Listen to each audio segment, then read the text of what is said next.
going on, guys? It's me, Dan from DanCarFilms here. Welcome back to another episode of NHL 17 New York Rangers franchise. We are here in Season 2, about middle of the season, and we're looking to finish up the rest of the season today in this episode. You can see right here we're at February 1st, and we're hoping to finish up at April. And we got a lot of simming to do. Here's the trade deadline coming up in about a month, so we might make a move there. I don't know. Hopefully, we'll make the playoffs. We're like right on the edge, but let's get the simming started off. So right here at Florida, then versus Columbus, we are going to take a 5-2 loss at Florida, and against Columbus, we win 2-1. Now here in Boston, actually, no, we're going to do our scouting first. Always important. I think we're going to start our second cycle of scouting, which means it's going to be our forwards for about 6 weeks. That's right. And now here we go against Boston in New York. Can we get the job done? And we are going to take a 3-2 loss. Right there against Boston. We also got at Pittsburgh and at Tampa Bay, which is just brutal. 3-0 loss against the Pittsburgh Penguins, and a 7-5 win against the Tampa Bay Lightning. That is pretty good, considering the team that they are. They're pretty talented. And then also against the Dallas Stars, we win.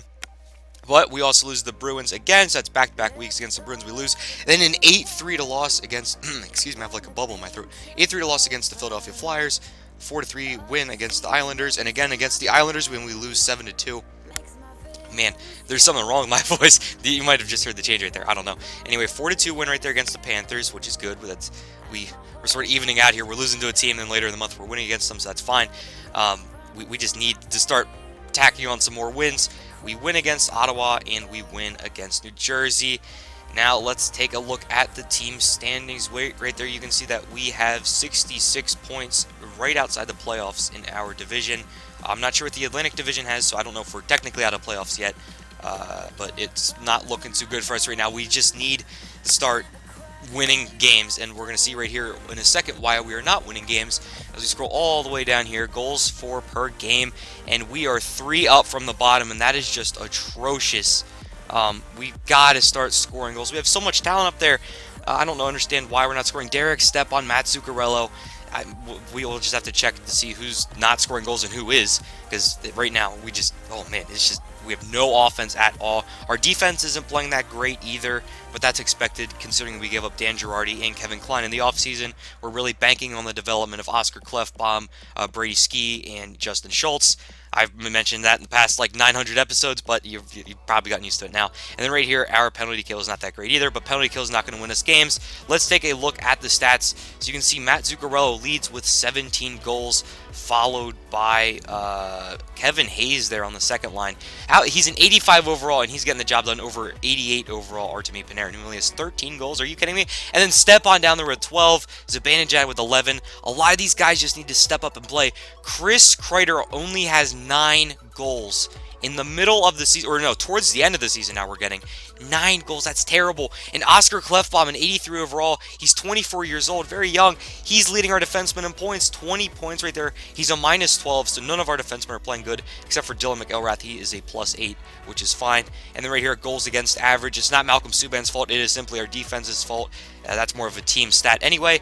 And his save percentage is about the same, if not a little bit better than Henrik Lundqvist was last year.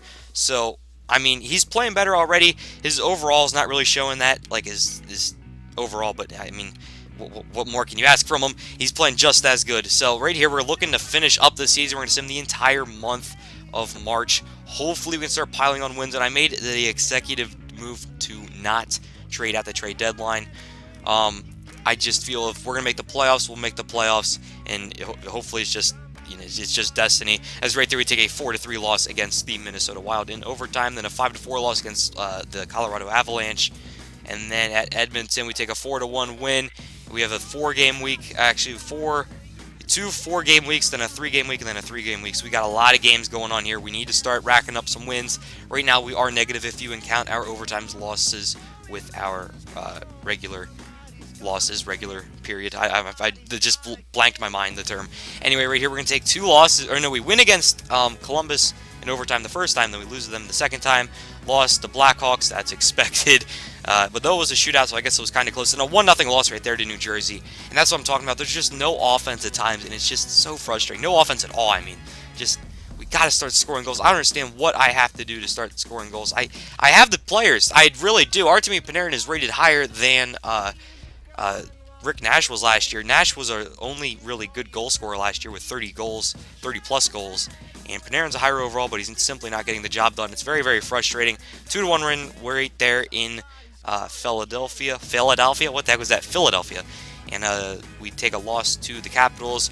Big loss to the Sabres. Are you kidding me? 8-1 to the Sabres. That's just bad defense and bad offense, so a very bad team. And then Oscar Lindberg goes out with an injury, but that's not that big of a deal because I could pretty much replace him with a piece of toast, and that piece of toast would do good, if not better, than what he's done throughout the season. He's done absolutely nothing, and yeah, it's just terrible.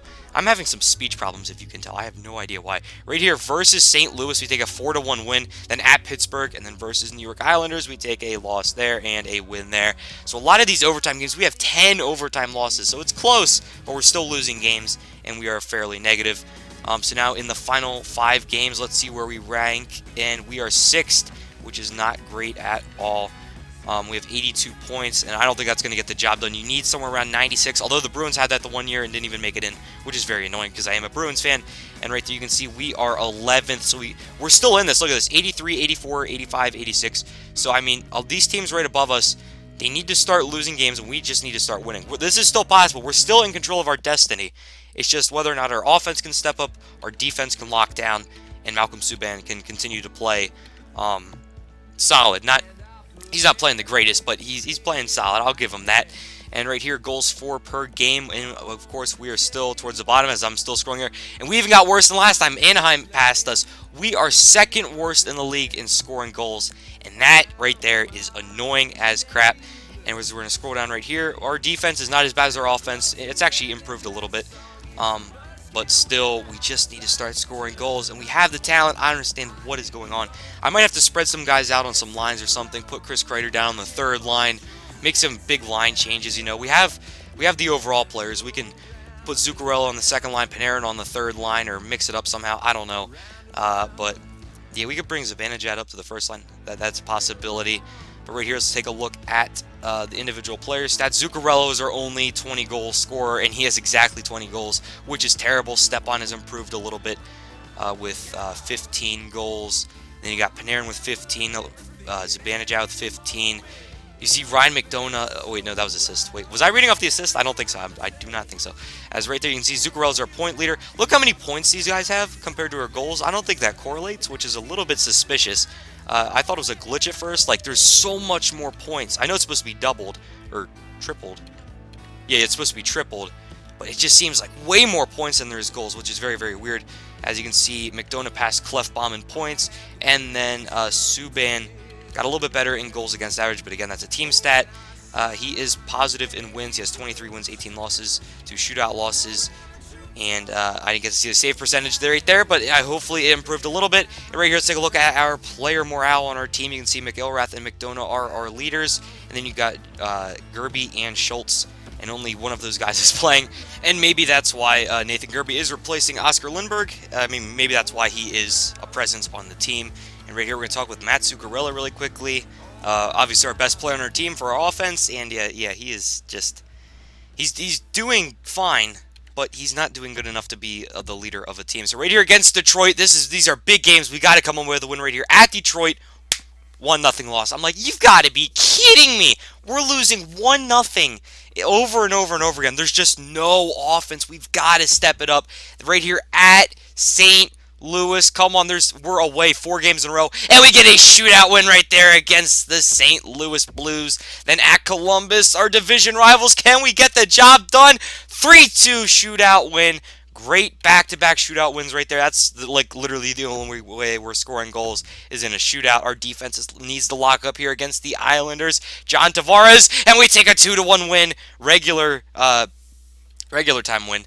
I can't think of the name. What is wrong with me right now? And right here, you can see we are just on the brink of making the playoffs. Oh my God. We are tied with the Florida Panthers, 88 points, and the New York Islanders have 89 points. We need the Islanders to lose. Actually, you can't see their schedules on this game, so I don't even know. Right here, though, this is very, very big. If we win this game, we get to control our own destiny, and we are facing the Tampa Bay Lightning right here in the first period. Andre Palat carries this one past the blue line, skates right up, and fires on nice wrist hand shot right past Malcolm Subban. And that was very, very annoying. What the heck? There was no defense on that play at all. Andre Platt with his 20th goal of the season. And yeah, he's tied with Zuccarello, and Zuccarello is our leading goal scorer. What the heck? Big save right there by Malcolm Subban. It's picked up by Josh Joris. He's going to carry this one past the New York Rangers logo. And he's going to fire it on net. And he's actually going to score! Fourth liner, Josh Joris gets the job done by a pass from Malcolm Subban right out of his own net. And Joris took it all the way for a goal. And he is going to get his 11th goal of this season. Good job right there for him. As a fourth liner, 11 goals is fine by my standards. But if he's only 4 goals ahead of Derek Stepan, or behind Derek Stepan, there's a problem. Right there's a bandage out with a quick shot, and that's quickly blocked away. But right there, the one-time pass, wrap around the net to Chris Kreider, and Kreider buries it right past Vasilevsky. Or that's right, it's not the cheat code Ben Bishop, but rather Andrei Vasilevsky. But still good play right there by Zibanejad went around the net and found Chris Kreider on the crease. As right here, this is going to be passed up to Gerby, I believe this is. He's going to try to skate around the back of the net once again. Tries to do the same wraparound. Fires a big shot. Tipped up in the air. And it's tipped in by Derek Stepan off of another deflection. It was just pinball city right there as Derek Stepan records the goal. They had to check it right there. They originally called it off, but Derek Stepan eventually gets his 17th goal of the season. Again, a guy that needed to step up for us. He didn't really do it. Hopefully he can do it next year, or hopefully if we make the playoffs, he can do it in the playoffs. Here's Kucherov's pass right down to the slot, and it's a quick backhand recovery off of, that was Steven Stamkos, who just simply went to the front of the net. Bad rebound control right there by Malcolm Subban. He should have held that one in, and of course, Steven Stamkos is going to be there to take that one away from Subban and put it in the back of the net. That's his 41st goal of the season. Big time goal scorer right there, as this is going to be Kreider skating up. He's going to loop around the net, fires one right in on Vasilevsky, and it's somehow going to squeak in. Chris Kreider, Mr. Run Your Goalie, runs straight into Vasilevsky and forces the puck in. But hey, anything to get the job done. The Rangers here with a 2-goal lead. This is going to be a Rangers skating right in, and that's Jesper Fast who puts it right past Vasilevsky. It got tipped up in the air again. Vasilevsky just not having any luck with the bounces today, as Jesper Fast records his 15th goal of the season, and he's a guy that I can really count on there on the third line. Now here in the third period, the Tampa Bay Lightning with possession, and an absolute missile from Anton Stralman to make it a 2-goal game once again. That's Stralman's 7th goal of the season, and he is a very solid defenseman, and a guy I actually had my eye on at the trade deadline to see if we can boost this defensive core. As right here, this is going to be Artemi Panarin down low with a pass to Zuccarello. Zuccarello is going to recover this one, turns around in the circle, fires a one, and it's almost put in the net, and it is! That is going to be Artemi Panarin there on the doorstep, who just stood there and somehow went off his skate or something, and he gets his 17th goal of the season. He's tied with Derek Stepan. Now here's Alex Killorn's pass over to Nemestikov. I'm not even going to try to say his first name. The one-time pass to Killorn is not going to work, as this is Stralman recovering it in his own zone. Up to Nemestikov again. Nemestikov back past the blue line. He's going to skate this one in, play it to the middle, and an absolute missile again. Big bomb. I'm not sure that was the Valtteri Filppula who gets this game within 1 goal. Big time slap shot right there from him, right in the middle. Actually, a 2-game goal, my bad. Now with 20 seconds left to go, the Rangers have to stay alive. This is Zibanejad skating down, empty net, pass to Zuccarello, and Zuccarello puts it in the net. Matt Zuccarello with a goal, and it is going to be the end of this game, as the Rangers are going to come away with a 7-4 win, and most likely, unless somehow the Tampa Bay Lightning can score 4 goals in 13 seconds. That's how this, if this season could go any worse, that's probably what would happen. As right here, though, the Rangers are actually going to come out of here with a win. Our offense really lit up tonight. A lot of lucky bounces for us at the goal line. Big-time plays. And, yeah, the Tampa Bay Lightning, they stayed resilient up until the very end. But in the end, it was Matt Zuccarello puts the game away, the leader of this team this year. And right here you can see we got 29 total shots on goal. They only had 20, so our defense played absolutely terrific. Although Malcolm Subban gave up 4 goals on 20 shots, not that great. But when you do real-time play, there's less shots on goal because the computer always looks for like the best opportunity. So sometimes they don't pass it and they hold it there for a while and all that stuff. But anyway, right there you can see Kreider, Fast, and Stralman get your 3 stars of the game. and the New York Rangers controlled their own destiny with a big win here in Tampa Bay, or against Tampa Bay, and they're looking to go to the playoffs. They are playoff bound, the New York Rangers. As you can see right here, the regular season has ended, and let's take a look at who we are going to play. We're just going to keep simming here really quickly. Come on, come on. And right there, you can see at the bottom of the screen, we are in the playoffs with 90 points. Very weak season, I guess, for our division. Yeah, right there, you can see 89 points, 89 points. Not many people got over 90. Actually, only 3 teams, so that's good for us. 40 wins. I didn't think we were going to do it. I honestly didn't think we were going to make the playoffs this season. Very poor play. We barely just snuck in, and we have to face the Pittsburgh Penguins. We beat them last year. Remember that. We beat them first round last year, and then the Ottawa Senators won the entire cup. But we beat them last year, so anything can happen. Don't count out the Rangers here. But, of course, last year they didn't have Sidney Crosby. This year they have Sidney Crosby, and Sidney Crosby can make the entire difference in a game. As right there, oh my God, we barely just sneak in by 1 point over the Devils, Islanders, and 2 points over the Senators and the Flyers. So it was a very close race. Rangers come out on top. That's very good. They must have not had a game, or they must have lost a game or something for us to be able to do that. But we won out our last 4 games, which is terrific. We also racked up 2 extra points because we won in a shootout, which counts as overtime points. So that's very big for us. And if we came down to a tiebreaker, I don't believe we would win because we had a lot of overtime wins.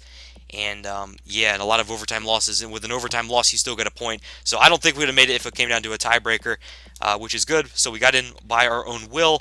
And our power play right there, I don't know why I showed these stats. I could care less right now. At least they made the playoffs. I'm excited. Though we do have to face the Pittsburgh Penguins. That's not going to be easy. Of course, they have the Flower, Marc-Andre Fleury. I just blanked on his name. That's embarrassing. And Matt Murray, Crosby, Malkin, Kessel. Oh my God, Chris Letang. It's going to be a very tough game, but we got the likes of Zuccarello, Derek Stepan, Artemi Panarin. We got ourselves some Ryan McDonough in first year. Man, Malcolm Subban. Hopefully, he can have some ice in his veins and carry us to a Stanley Cup one day.